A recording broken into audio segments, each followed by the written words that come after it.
வணக்கம். எங்கள் பயிற்சி முறை வித்தியாசமானது. விவரங்கள் டிஸ்கிரிப்ஷனில் இருக்குது, பாருங்கள்.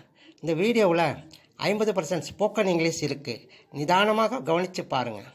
அதில் வினைச்சொல், அதாவது V1 வார்த்தைகள் 9, அதன் V2, V3 வடிவங்களையும் அவற்றிற்கான தமிழ் அர்த்தங்களையும் கொடுத்திருக்கிறோம்.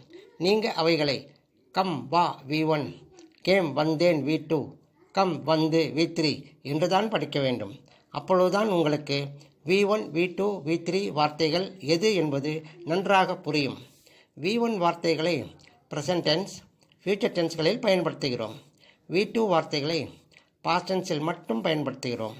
V3 வார்த்தைகளை present perfect, past perfect, future பர்ஃபெக்ட்களில் பயன்படுத்துகிறோம்.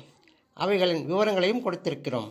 இவைகளுக்கு கீழே மறுபடியும் V1, V2, V3 வார்த்தைகளுடன் இன்ஃபினிட்டிவ் மற்றும் V1 INGயின் விவரங்களை கொடுத்திருக்கிறோம்.